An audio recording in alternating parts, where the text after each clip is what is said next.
Hello, everybody, and welcome to the Worth Unlimited Recruiting the Professionals. This is our second part in the series of Recruiting Done Right, Part 2. As in last week, we have the pleasure of having Dr. Joan Hackenstad and Mr. Rich Schaefer, two field partners in the company that are very well steeped and have great information for you in regards to recruiting done right and recruiting the professionals. Mr. Richard Schaefer and Dr. Joan, I have known now, my goodness, for more years than I want to admit. I would say at least 12 years for both of them.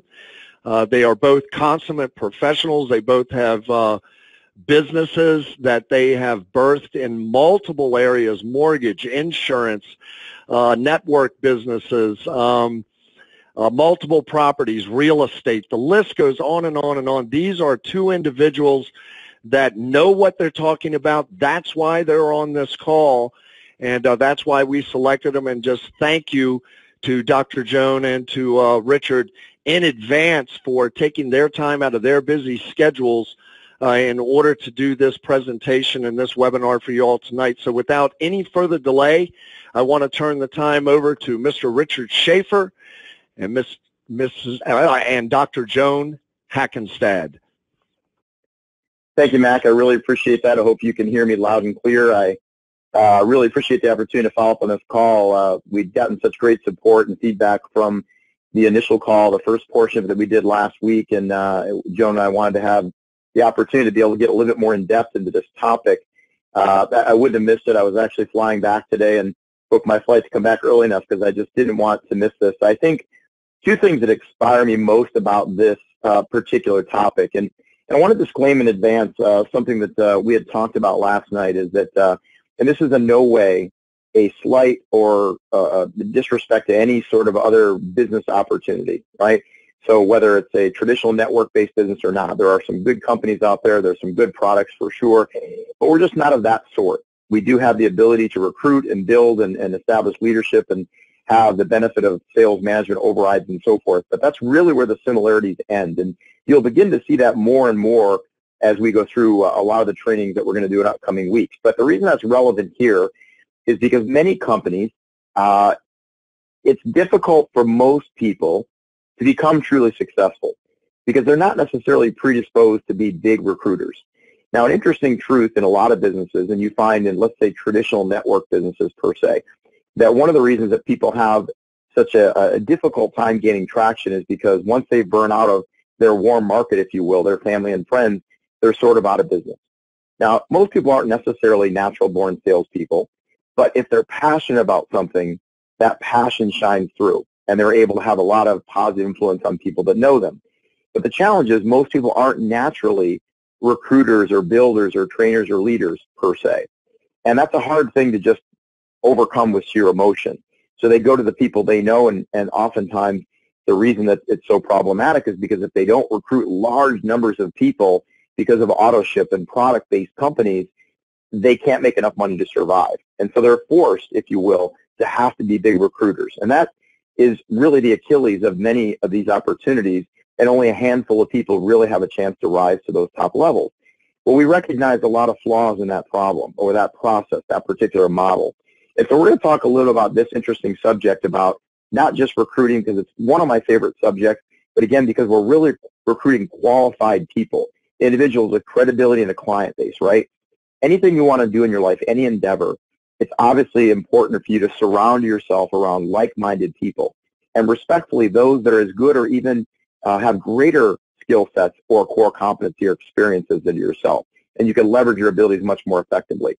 So I kind of want to open up to a little bit of a recap of something we talked about last week that Joan had went through, and I thought she did such a great job at this. And I want to start with understanding the flow, if you will. A lot of people ask this question. We hear it all the time, what do I say?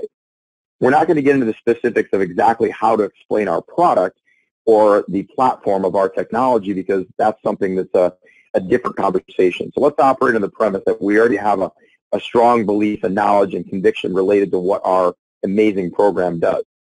But this is going to be how you control the recruiting process itself. So first and foremost, you want to be clear on your role. Let's say you're a brand new rep with us. and you've only been with us a week or two or a month, who knows, and you don't have a lot of confidence yet, you don't have a lot of knowledge.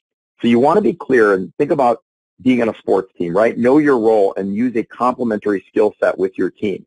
So in this particular example, you can do for us what we can't do for you. We can't give you the ambition, we can't give you the drive and the discipline to take action, of course, just like a diet or exercise program. But if you have those basic things, your primary focus is to say, obviously, to contact people you know, you have relationships with, you have credibility with, and you say enough to pique their interest and to create some curiosity. Very, very powerful. One of the temptations is to, as the expression goes, throw up all over them because you're so excited like a new puppy and you want to just tell everybody everything you know. And it's just too much because it took you weeks or months to get to that point, to have the confidence that comes from that kind of passion. So you don't want to overwhelm somebody new in your sphere of influence. You want to stand up again to pique their interest and create some curiosity. So as the first bullet point talks about, well, who do I start with? And Joan did a great job of this last week, outlining a list of people. And you don't have to have hundreds of people. Make a list of really qualified 10, 15, maybe 20, 25 people that if you were to be in business, that you genuinely want to be in business with. They're good, solid people. You feel that they have good character. They're the kind of individuals, quite frankly, in my opinion, you'd invite out to dinner. You'd spend time with, right? I think that's a very important thing. One of the beautiful things about our business is that because we don't make any money to recruit, right? We're not getting paid to recruit people.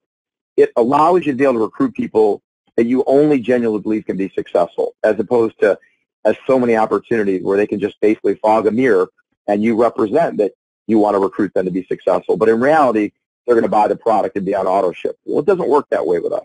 We don't force people to buy the product.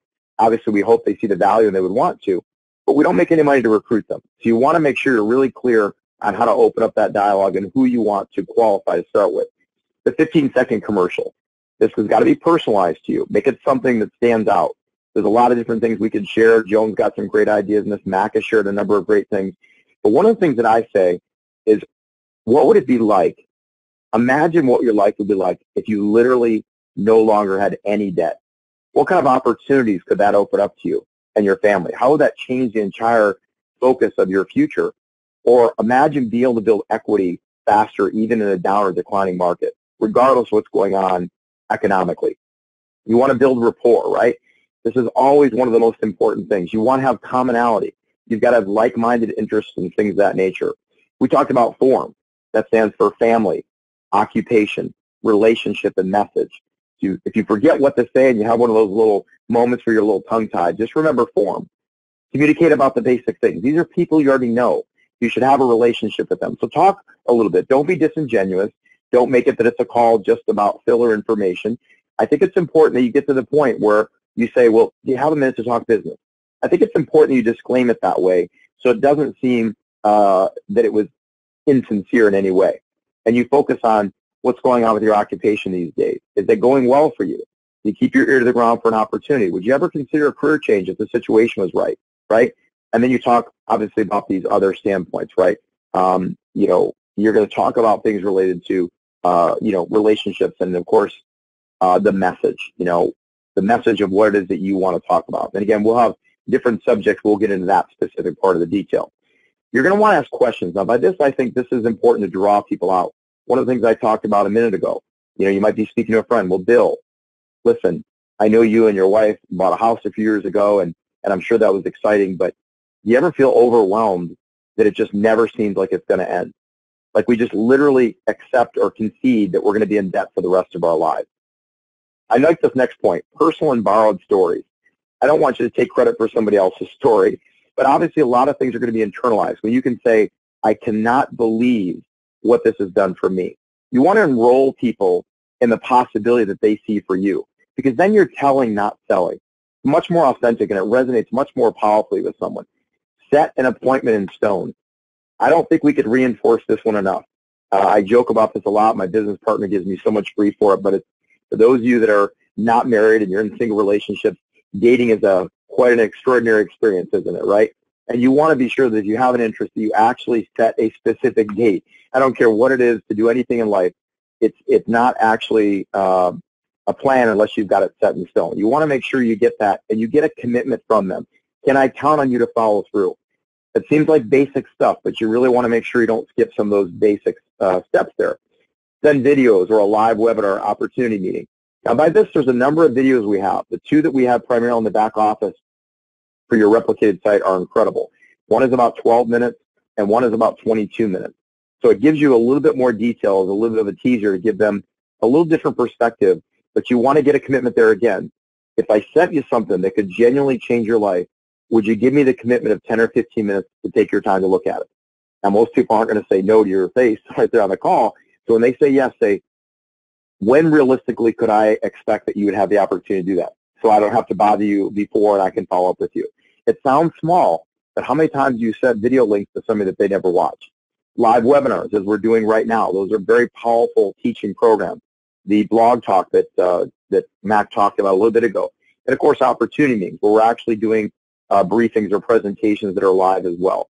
But you want to make sure you set up a follow-up appointment, a second date, if you will, within either later that day or within 2 to 3 days at the most.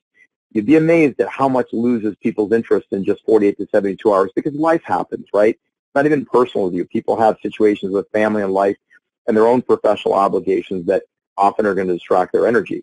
The third one, follow-up appointment. Answer their questions. Again, when you've got it set, you want to come from a, what was it that you enjoyed most, or what stood out to you that really changed the way that you felt about what we talked about before? Was there anything that was unclear to you that I can maybe address for you at this point, right? Those are all really important things. Now, the next one I think is honestly my favorite. Do three-way calls. Joan did an incredible job at this last week. Remember, when I'm doing a three-way call with somebody, your job is to, again, use your credibility, your relationships to pique their interest, to create curiosity, and to get them at least to see a video so they have some context, and set up a three-way call. I'm not going to make the call for you, not because I'm lazy, but they don't know me. They don't have my number. I don't have any rapport with them. Now I'm just chasing them. And now you're calling me every day asking me if I got a hold of them yet, and that's never going to be a successful way for us to go about it. The second part of that is I want you to get them to lock that appointment down. I want you to learn that process, and I need you to be on that call so that I'm not just doing it for you. I'm training you and teaching you so it's duplicatable and can be scalable long term. And you'll find that under that scenario, the close ratio is incredible because now we can measure the expectations better. And they're on their best behavior because you've said positive, good things about them and also about the person that is doing the three-way for you. And at that point, you can give marching orders. You can say, well, you know, John, here's what I'd like you to do. Take some time and get with Bill to watch that video, do an analysis, et cetera, and let's circle back on such and such date. It sounds like it's such a simple process, and it really is. But sometimes the things that are easy to do are also easy not to do, and that's why so many people miss them. And then, of course, you want to begin this natural training and support process, introduce them to those individuals that are going to be involved in that part of the process as well. Now, this is something that I put together. It's not animated, so I'll make it a little bit quicker than I normally would. This is something I put together many years ago, and I'm going to spend about 5 minutes on it just to give you some powerful context. Now, I know you can read it, but I want to give some clarity to what we're talking about here. You can either take the recruit to sell or the sell to recruit process, okay? Now, if we take the sales approach first, now, first and foremost, I put this together a number of years ago. In fact, there's some things that are even more extraordinarily pronounced and advanced than we had then. But if you had 10 contacts, we'll just take a small number that's workable. Let's say there's one person, or maybe 10 or 15% of people that just have no money. Meaning by no money, not that they have no debt, because that's most people, but meaning they have no income and they have no job. There's oftentimes that is going to be the case for a certain number of people. And that's probably only really 5% of the population, but I'm going to make it a higher number just for conversation's sake. And you've got those with no debt. Now, we've got other solutions that we're expanding to be able to address those for future goal planning and so forth. But just for these purposes, let's take those two things as not objections. They're actually conditions, right? They're actually two things that prohibit them from realistically being able to move forward. And we're not trying to put a square peg in a round hole. We're not trying to force everyone to make a purchase that doesn't qualify. That's just not the kind of company we are. But that would leave you with 8 qualified clients. Now, what's very powerful here is that even if you're incredible, I'm just going to use a 50% close ratio, somewhere between 40 and 60%. Now, I'm going to tell you off the record that our experience has been it's more like 70, 80, even 90%, particularly when you go through the right kind of process and use the right kind of GPS selling system that we've been training on. But let's just give it a very simple baseline, in my opinion, worst case scenario, and you've got 4 of those you're going to close, which means 4 people won't buy. The question is, if it's so amazing, why would those 4 people not buy? Well, here's the reasons that prospective clients don't actually purchase. Maybe it's the presentation. In other words, they didn't understand it or it was confusing. Maybe they didn't like the presenter, or maybe the presenter just wasn't very capable or confident or very articulate about the message. The second one, maybe they don't understand the concept, right? In other words, it just didn't make sense to them. Something about it they just couldn't relate to.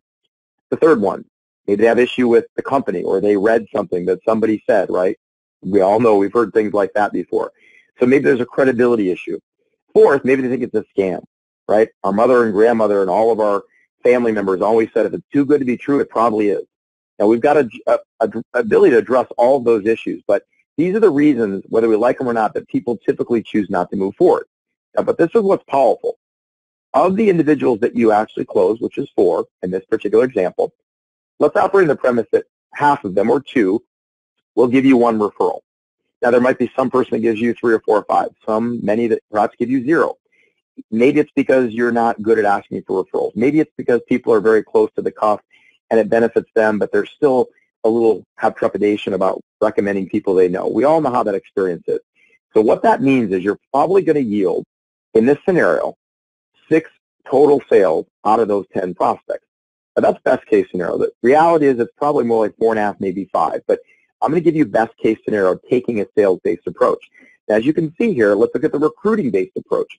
10 people, 10 people, same 10 individuals. But look at this. The no money issue, I put not applicable only because it's very likely that they might not have the money. But part of the reason they're pursuing this business opportunity, whether it's part-time or spare time or full-time, is so they can generate more money. So we're going to be able to address and absolve or mitigate that issue at some point. Number 1, no debt. We'll still let that operate that's a condition. If they have no debt, again, we're not going to force them to purchase it for the sake of it. Many will because they want to have an understanding and firsthand experience using the device or the platform rather than the technology, and they may want to utilize it for other purposes as well. But we're still going to allow that objection or that particular issue to stand. That means you've got 9 qualified clients. And guess what? They will all of those qualified eligible clients will eventually buy the product. If money's the reason, as soon as they make some sales and start gaining some traction, they'll end up purchasing it. But notice this. The 4 primary reasons that most individuals choose not to buy from a customer standpoint no longer apply. Well, why? Well, the presentation, if they didn't understand it, they're going to find a way to take the time to understand it because they're looking to do it and represent it professionally, and they don't want to look foolish. So the presenter doesn't matter either, right? Because they're going to find a way to get the answers. Can't say they don't understand the concept because they're going to dial down and spend the time necessary to figure it out for the purposes of not only owning it themselves, but being able to explain it professionally and being successful. Clearly, the company and the credibility is not at stake because otherwise they wouldn't be involved in our company. And they certainly don't think it's too good to be true. That's why they're involved and excited about this mission and crusade. But here's where it really gets interesting. Of those 9, every one of them will lead to at least 1 sale. Now, why do I say that? Some might lead you to 0, but some might lead you to 10. So when I say 9 of those will each lead you to 1, that is worst case scenario. And on the left, I gave you the best case scenario. On the right, I gave you worst case, which means now you're going to get worst case 18 total sales. That is a 300% better and more effective close ratio than you would get taking a sales approach. Now, this is really powerful. So with that, I'm going to actually turn this over to Joan because I think she's going to do a phenomenal job of segueing to not only how to go through the process, but now taking, or the importance and the value and the benefit of taking a recruit to sell approach. And now the question is, who are the most viable and advantageous people to look to recruit? So Joan, I'm going to turn that over to you. All right, thank you. I appreciate that. And thank you again for having us on the call this week, guys. I'm so excited to be here. Again, talking about one of my favorite topics, and Rich has just done a phenomenal job overviewing the process of recruiting and talking about why it's so important to not just sell to recruit, but really to recruit to sell. We have only the ability to reach out to the people that we know, but as we expand, as we recruit, as we build our team, we can now reach more people. And if our mission truly is to buy back America one family at a time, we truly need to bring on board as many people as we possibly can. So where's the best place to start? I have to tell you, we should all create some form of a target market. And our target markets don't have to be the same. Now, tonight we are going to talk about how to recruit the realtor, how to recruit the mortgage planner, mortgage officer, how to recruit the financial planner, and how to recruit the insurance agent. Those are 4 very common professions that work hand in hand with what we do, because oftentimes the target market aligns. However, if you don't know about real estate, you probably shouldn't start that conversation with the realtor quite yet. Now, after tonight, you'll be better prepared, but your target market should start with the current profession that you're currently working in, or the current hobby that you're currently working in. You know the lingo. You know what makes people tick. You know what's happening in the industry. You know why people would want to become an agent. Why would they want to incorporate that into their business? Remember, there are really 4 main reasons why somebody would become an agent. Number 1, they're looking for a plan B. They want an additional source of revenue. Number 2, they want to replace their current income. Number 3, they want to be part of a crusade. They need to be a part of something bigger, better, and greater than what they are. Or number 4, they may want to enhance their current profession. So tonight what we're really going to look at is how can you become an agent and enhance your current profession. A lot of people, when they're talking and recruiting people, they actually avoid that topic. They don't really talk about how one can enhance their current profession by becoming an agent. And that's really a critical part, because most professionals don't really want a distraction from their current profession. They want to build. They want to make their current profession better. And that's what becoming an agent can do. So whatever your current target market is, I would suggest, and we'll talk about this in just a second, but I would suggest you really brainstorm about how they can enhance their current business. Now, that said, when you are recruiting, one of the most important things that you can do is ask questions. One of the things that's even more important than asking questions is listening to their response. There's an art to asking questions. There's a reason to ask questions. And I firmly believe that you should be practicing the 80-20 rule. Even in your first initial conversation, most people believe that they need to, as Rich said, vomit on people, really give them as much information as they can because they're so excited and they know that they needed that information to move forward. The reality is, though, not everybody's you, and everybody needs different information. So you can't vomit on people. You really need to find out what's important to that person in front of you, and that's what you talk about. As example, it doesn't matter what profession you're speaking with. Ask them. Ask about their specialty in their respective field. Maybe they're a realtor. Maybe their specialty is the buying clients. Maybe they're a buyer's agent. Maybe they're a listing agent. Maybe their specialty is investors. You're going to have a completely different take with somebody that is targeting investors than you would somebody that is a realtor that's representing a buyer or a seller. Maybe they represent banks. Maybe they really concentrate on REOs or bank-owned properties. So you really want to know what their specialty is. What made them get into the field? Again, the profession is irrelevant. That question is critical. That question is going to tell you a lot about how you need to present the worth of opportunity. Let me give you an example. What if you say, gosh, what made you get into this profession? And they say, you're talking to a realtor, and the realtor says, well, you know, gosh, I had some kids, and I wanted to find a profession where I could really be in control of my schedule. I wanted to make sure that I could be home to pick up my kids and help them with their homework after school, and that's why I became a realtor. What did that tell you? That tells you that being their own boss is really important. Being in control of their schedule is absolutely critical. So these are things you're going to highlight when you're actually talking about Worth Unlimited and why they now need to move forward as an agent. What if they said, well, gosh, you know, I became a realtor because I could make some fantastic money? Well, now you know that you need to concentrate a little bit more on the compensation plan. So however they answer the question is telling you exactly what you need to say to help them to guide and move forward. Asking how long they've worked in the field is also a critical question. That will tell you, gosh, if they're a new agent, then you really need to highlight how this can help distinguish themselves from their competition, how this can help really build their business from ground up. If they're an established realtor, an established financial planner, or an established professional, then you can tell them how this will help them go back to their existing database and have an additional source of revenue, how it will give them an opportunity and an excuse to reconnect with that person and maybe get another sale out of it with their current profession. Ask them about how long they've worked. I've already said that. Ask them about their ideal clients. Now, this one sounds kind of like a silly question because a lot of times, especially when we're talking about realtors, loan officers, financial planners, and insurance agents, we typically have the same ideal clients. But sometimes people will surprise you. In fact, a few years ago, I was talking to this financial planner, and I asked him, gosh, who's your ideal target market? Who's your ideal client? And he says, well, gosh, I refuse to work with anybody that has debt. I'm thinking, ding, ding, ding, winner. Unfortunately, though, he was not thinking the same thing. He literally would not work with anybody that had debt. If somebody had a penny of debt, he would not return their phone call. He did not want to talk to them. He wanted nothing to do with them.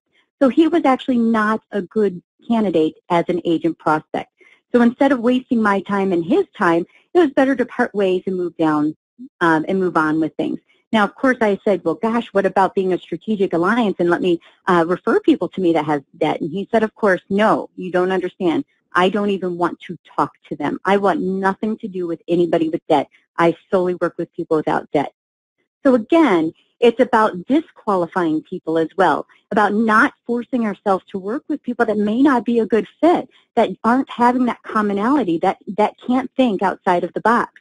There's plenty of people out there that do think outside of the box. You might also want to ask, how's the economy affected their business? Now, this sounds like it's a little bit of an older question, but the reality is it's still fresh for a lot of us. I am a real estate broker, so I own a real estate brokerage, and I was a realtor back in the 2007-2008 market decline. And what made it worse is I was actually a realtor in Las Vegas. So we had the biggest hit compared to any other market. In fact, the average house in Las Vegas had a 65% loss. That's the average. That means some people had a higher loss, some had lower loss, but most, on average, had a 65% loss of value in their property. I can tell you that a lot of people still feel the impact of the economy, especially in the real estate world, especially, gosh, in the financial planning world. You can't invest money if somebody doesn't have extra capital. If somebody just lost their job or had a furlough, they're going to be taking as much money as they can back into their household just to put a roof over their head. So asking them, how has the economy affected their business is a critical question because it's going to help them relive that part. Now, obviously, we don't want them to go through the pain, but at the same time, it's reminding them that, gosh, maybe I need to add something to my current business. Maybe I need to find something that will help me be a little bit more economy-proof and help my clients during those really tough times as well. And that's what we can offer. Remember, your prospect is going to tell you a lot of things that are truly important to them. And based on how they answer questions, you will then present specific value propositions. So what do I mean by a value proposition, which is on the next slide? Rich? So a value proposition is something that is very important to that person. Why would somebody in that field want to become an agent? So my suggestion, regardless of who your target market is, and we're going to go through some value propositions for the four specific industries that we spoke about, but for your specific target market, whether it's your current profession, whether it's your current hobby, whatever it may be, do a brainstorming activity. Sit down and write down any and every possible value proposition. Why would somebody in that specific field want to become an agent? How will this help them build their core business? How will this help them enhance their income? And of course, you're going to also add to that list the plan B, the replacing current income if they choose to, the additional revenue source. But more importantly, how will this enhance their core business?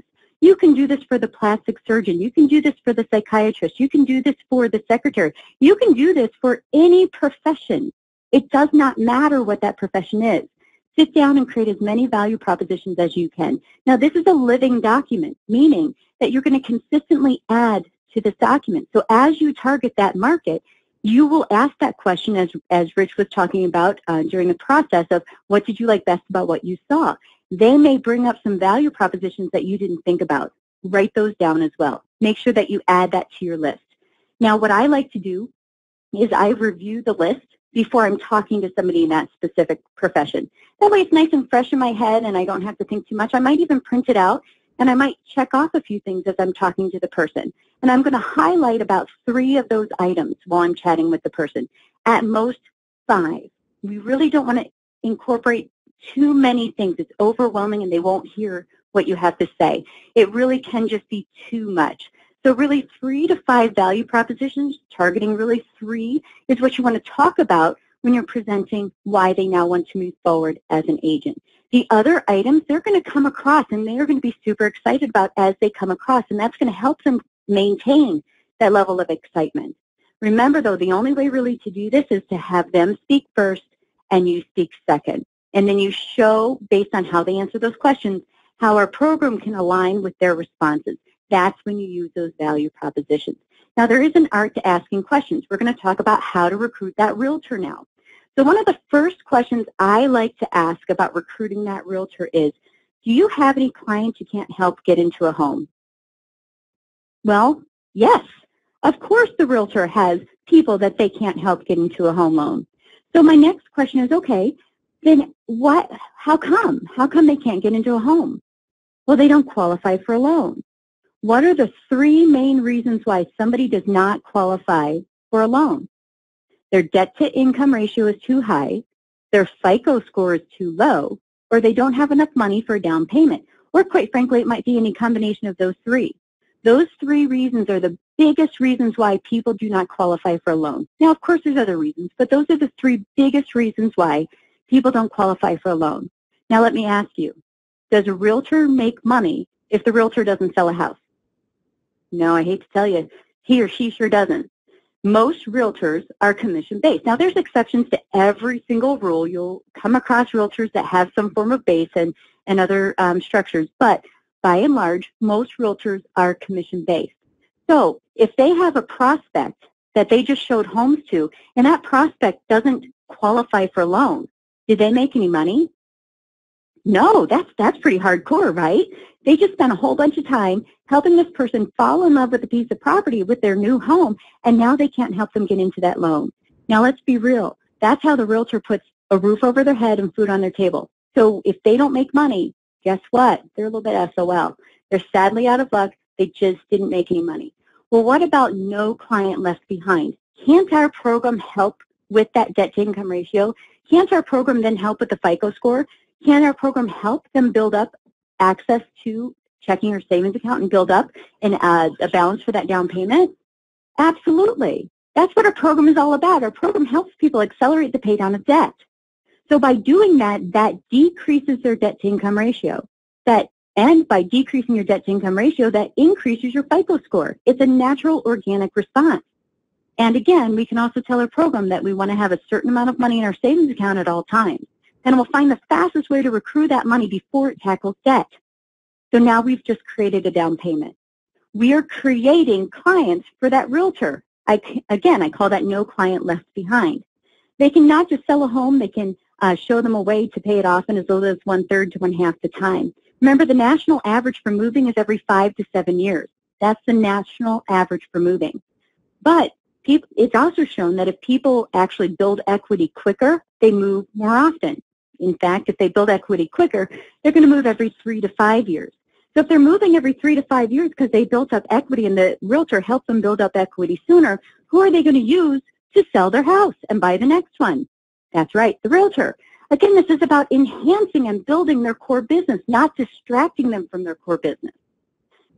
They can distinguish themselves from their competition. Imagine 2 houses side by side. Now, Michigan's not as bad, but back in where I live now, but back in Las Vegas, we have a lot of tract homes. That means that it's the same square footage, it's the same property on the same, probably on the same square footage of a lot. So they're the exact same homes. So imagine 2 houses side by side. They are the exact same house. They're both priced the same way. But one of the listings says, buy this home and the seller will pay for a program that will help you pay it off in as little as 1/3 to 1/2 the time. Is that going to distinguish that listing from its neighbors? You're darn tootin' it is. Absolutely. Who's going to get the phone call? that realtor, now she's building up, or he is building up a bigger database of buyers. She can only sell that house one time, but she can now have more calls coming in, sell it to other properties, and guess what? She could then put it as concessions to the next property. She could put it in the contract that the seller will pay for a program for the price not to exceed $3,800, and that program will help them pay off their new mortgage in as little as 1/3 to 1/2 the time. There's a lot of different ways that we can use this to enhance our core business. It's about distinguishing ourselves from our competition. Remember, many people are still upside down on their properties, and they turn to the realtor and say, gosh, what are my options? I don't want to foreclose. I don't want to have a short sale. What can I do? Well, guess what? The realtor can provide some options. They can be that go-to realtor, that go-to trusted resource, which is what really most realtors want to do. And of course, they can accelerate the growth of equity in the property. They can help pay it off sooner. So that means that that person may move more often. They may also buy more property quicker. They may buy some investment properties. Who are they going to buy it from? The realtor. Maybe they want to buy an investment or a vacation home. Gosh, I live in Michigan. I'd love to have a home in Florida. So if I help somebody get in that position where they could buy that house in Florida, who are they going to turn to? They're going to turn to me. They're going to say, hey, Joan, who do you know down in Florida? Well, guess what? I can make money on that referral too. So there's always options to use this to enhance their core business. Now, loan officers are pretty much the same way. A lot of the similarities for a loan officer is very similar to that of the realtor. So you want to start with the no client left behind and ask them, hey, do you have any clients that you can't help get into a loan? Well, gosh, we just talked about this. We already know that there's 3 main reasons why they can't get into a loan. Pop quiz, do you remember what it is? Debt to income ratio, FICO score too high, too low, and not enough money for a down payment. But guess what? The loan officer has a 4th one. 25% of the loan officer's business is typically refinances. Well, if there's no equity in a home, they can't refi. And when that bust happened years ago, guess what? Those loan officers couldn't do 25% of their business. They couldn't refi. Isn't that crazy? So they lost a lot of money. Well, can't we help with that? We can actually help people accelerate the growth of equity in their property. So now they can be positioned to have a refi sooner. They've built equity in their property. Again, it's about no client left behind. They can earn huge revenue with something that complements their current business, and it's really about opening up their dead files. It gives them a reason to contact that person that they spoke with or they haven't spoken with in quite some time and have an additional sale. It's about increasing that revenue. Remember, as I said, 1 in 4 people refinance when they have equity. So if that loan officer can help them grow equity in a shorter time frame, then that 25% of their business, which is typically a refi, may actually increase. They may actually increase their income by that. So they're actually going to enhance it. With investors, they can help the investors have access to more capital in a shorter period of time. A lot of investors actually don't want to pay off their mortgage. So let's get a little bit creative. What if instead of paying off that mortgage, when they were told to do a funds transfer, they put it into an interest-bearing account? Now they can build that up, have access to more money, use that money to invest in more property. Or they can just pay down their mortgage quicker and refi that money out. Either way works perfectly. They now have access to more money to invest in more property. They're creating their own clients. They are enhancing their core business. And quite frankly, one of the most important things that they are doing is they're distinguishing themselves from their competition. Imagine 2 loan officers side by side. They have the same product. They both have the same interest rate. They both have the same term. And because the person is financing the same amount of money, they're giving the same loan. It's the same monthly payment. It's the same interest rate. It's the same amount financed. But imagine if one of them said, hey, get this 30-year mortgage and I'll show you how to pay it off in as little as 1/3 to 1/2 the time. Who's going to get the loan? So they can distinguish themselves from their competition. They can become the competition. So we are running out of time, and forgive me for that, but I'm going to keep loan officers kind of short and hand it back over to Rich to talk about the financial planner and how the financial planner can implement it into their business. That was awesome, Joan, and I think we'll actually take full advantage of a few extra minutes here today for this subject because you bring out a couple of really powerful points. Number one, I love the no client left behind. I think I'm going to have to steal that one from you. You know, one of the things that is a little bit unique, and I'll kind of delineate these 2 groups, right? when you have people in the mortgage and real estate business, and then the people that are planners and advisors in the general sense, and often those are securities licensed people and then insurance agents, they're different for two reasons. And one of the things that Joan alluded to, but specifically pointing out to the fact that when you're in the, let's say, financial planning and advising, the insurance business, you have a different sort of relationship with your clients only because they represent an ongoing revenue streams for your business. In other words, you know how many clients you have because they represent income based on renewals of those insurance premiums every month. Or if they're putting money into college and retirement, what they call 12B1s or trailers, that ongoing revenue stream. So you have an intimate, almost monthly, if not quarterly, ongoing sort of interactive relationship with them. You have a vested financial interest to maintain it. And the mortgage and real estate business, for good or bad, all the money they earn is up front. So it's a sale, it's a transaction, it's an event. Now, I think realtors do a good job of keeping communication as far as building their brand, and some mortgage folks do as well. But because they don't have any monetary benefit, we all know that when push comes to shove, we're going to focus our energy on what generates revenue. So one of the powerful things in the mortgage and real estate business is because they make bigger chunks of money up front, sometimes they can think, oh, what do I care about a little $1,000 or $1,500 extra money on this other product? What they're not realizing is it leads to a lot more of those commissions.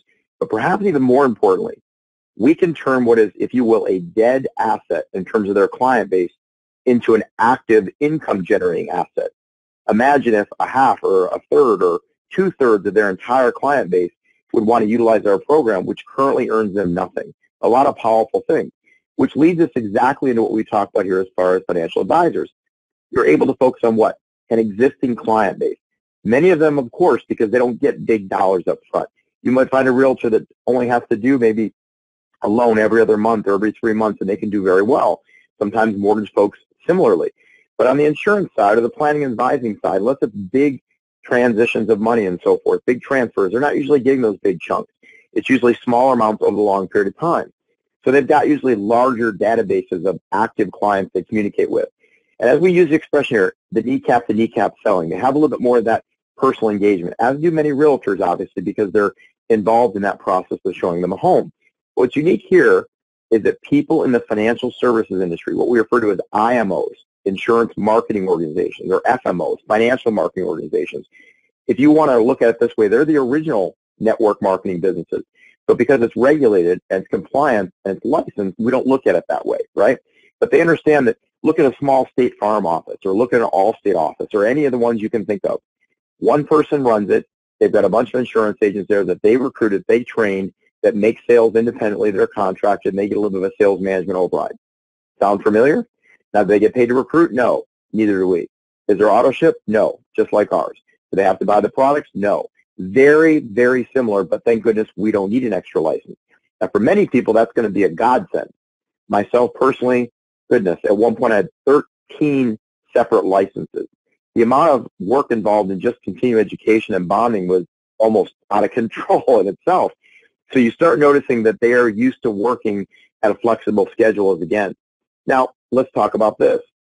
One of the things you'll find, and let's just be honest now, and I'll get into this in the insurance side in a moment, but even as it relates to, we'll say, financial advisors, as it relates more specifically to securities licensed people, investment advisors, maybe is a better way to perhaps represent that. But do people know they need to be saving for college and retirement? Yes, of course. But they'd really rather buy a new car or take their kids on a trip to Disney. That's just a reality of life, right? We want to put it off. When we fix the washer, when we put new brakes in the car, next year, when our kid graduates, we'll get around to X, Y, and Z. And you know when that happens? Often never or too late. So one of the things that's powerful is people do want to talk about getting out of debt and managing their money. Every year, every January 1st, the two top New Year's resolutions are always these two: fitness and finance. Losing weight and getting in shape, getting out of debt and saving money. Everybody wants to know that. They want to know what you want to say their getting out of debt date is, right? So our being able to show that is such an incredible door opener as opposed to the conversations that are had in that industry. So it really gives you a strategic, uniquely competitive advantage over your peers and competitors and a value-added proposition to your clients and you have better retention, which is very important in those businesses because that ongoing revenue represents your income. And of course, also you're going to get more referrals as a result of it. So very, very powerful how to be able to help them dedicate that discretionary income and have a system to do it. Otherwise, you can sit down and go through that incredible financial plan and show them the rule of 72 and dollar cost averaging and the time value of money, and you're feeling incredible about it. It's all great until, as I alluded to earlier, they see a brand new fancy car on the road a month later, and that whole plan went to pot, or a trip, or whatever the case may be. So having something that's literally a financial advisor that goes home with them, like financial GPS that keeps them on track, after 30 years in this industry, I can tell you that is probably the single most powerful thing you could ever possibly be able to represent to your clients. So very, very big. Also giving them a better understanding, a barometer, if you will, of the impact, the long and short-term impact of these financial decisions is absolutely incredible, and helping them understand how to be able to build worth or net worth faster, because the number one reason people are not adequately enough insured or properly enough invested is they don't have enough money. And the number one reason for that is they have too much debt. So our ability to attack both simultaneously is absolutely incredible, especially as you start focusing on across the landscape of your clients. On the insurance side, almost all these same things apply. But what you'll notice here is in the insurance space, they're not typically dealing as much in the investment advising side. They might be doing annuities and IULs and things. They're not doing as much on the traditional securities type of business, right? So one of the challenges you have sometimes with people in the securities business is that they have what they call OBAs, which is an outside business arrangement. They have to disclose to their compliance department. And you have the regulatory bodies of SEC and the NASD, and there's other ancillary parties involved, which is SIPC and FINRA, and all these other massively regulated entities that do make that sometimes a little bit more challenging for people in that space. But in the insurance space, you don't have as much of that interference. So it's a very, ultimately a perfect fit, because let's be honest, we all know that we need to be properly insured. But we really don't want to talk about that. Why? Because something bad's got to happen to benefit from insurance. You've got to get sick, somebody's got to steal your car, burn your house down, and you got to die. Those aren't generally things most people want to talk about very much. Oftentimes they'll cross the street to avoid talking to you, right? So the reality is they don't have something that people really do want to talk to or talk about. Another powerful thing, many people in industry, of course, they're getting started for the first time perhaps, but they can't get paid until they're licensed. The ability to have a product like this that is a better door opener that they can actually get paid on is absolutely incredible. I'll say this too as we kind of begin to wrap on this part of the program. We want to be duplicatable. In order to be scalable, you've got to make things duplicatable and transferable. You've got to make sure you've always got somebody working with you. You're always getting your own analysis run. Listen, it's a great expression, but charity begins at home. I was just flying on a flight from dropping off my little girl on a vacation today, and it resonated with me differently as a father than ever before when a flight attendant says, in the event of an emergency, be sure to help put the mask on yourself first before you help anybody else, because the parent's natural instinct is to do what? The opposite, because otherwise you can't help anybody, including yourself. So that's the most important aspect here, but also your conviction and your confidence level goes up through the roof when you see the power in your own situation. Create a list of prospects, not just anybody. It's not necessary. You'll build and amplify that list over time, but focus on people that you know you have a good relationship with, you have good credibility, and you know are a sphere of influence and have contacts or a database of people in their sphere as well. Practice, or as Joan talked about last week, rehearse your commercial, if you will. Practice it with your trainer. Practice it with yourself. Do it in the mirror if you want to. Whatever you feel it's going to take to make yourself feel comfortable. And I think Joan said this phenomenally well last week. Start making phone calls. The best time to plant a tree was 20 years ago. The next best time is today. And sometimes we look at that phone like that 400-pound phone. You know, we're just so scared of it. You know, jump in. The water's fine. You'll be amazed. Connect with corporate and team training. These calls are important for you to drive your people to. Let other individuals help shoulder some of the responsibility there for you. And the same thing with our blog talk calls, which are people of your peers, not even put on by corporate, and a lot of the other live events and so forth. We've got so many tools and resources now that we just really never, ever had before. And honestly, you can tell this is a subject that, Joan and I are very, very passionate about, having both been involved in the financial industry and in various forms. And honestly, this is a subject we could go into detail for 2 hours about. We'll probably dedicate maybe a Saturday training and do it together in tandem and go into a lot more detail and maybe even engage in some interactive Q&A and so forth. But for the purpose of our time tonight, that's unfortunately all that we have. Forgive my froggy voice. I was sleeping in a wet tent with my daughter camping for the last few days, and it didn't do well for my voice, but I wouldn't have missed this for anything because it's such an incredibly close, passionate subject for us. And as Max said at the beginning, we're so unbelievably excited, enthusiastic about this kickoff event. It's really hard to explain to all of you how much it means to us and how much you're going to get out of it. So, Joan, thank you so much. You were incredible as always. And Mac, I'll turn it back over to you, my friend. All right, Richard and Joan, thank you all so much for the time that you spent with us. This has been Worth Unlimited's Training Recruiting Professionals, Part 2, and Recruiting Done Right. I just want to thank everybody that has been on the call. We do have one item that I would like to mention, and that is in regards, we've had a lot of questions about the dress code for the National Kickoff event. The dress code will be business casual for every single one of the meetings for Friday and Saturday. We do request that during the awards and recognition ceremony on Friday night, that you bring a suit and tie, you dress up. That's something, we're not going to say it's black tie, it's not formal, you don't have to be in your tuxedo, but for the awards and recognition, we want to see you come out looking your best and really, kind of putting on your best so that it is a very classy and upbeat event for everyone. Thank you so much to Dr. Joan. Thank you so much to Rich Schaefer. As they both said, this is information that we could spend a month on this information on Mondays, just giving you all the pieces. But we wanted to give you something that you would be able to operate through and make some sense of in helping you with your efforts for recruiting. So with all that having been said, if you haven't registered yet for the kickoff, please register, buy a ticket for the event before you show up at the door. Remember, you have to buy a ticket for the event as well as purchase your rooms.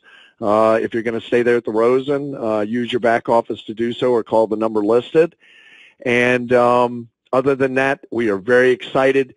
Kickoff is going to start this Friday, and we want to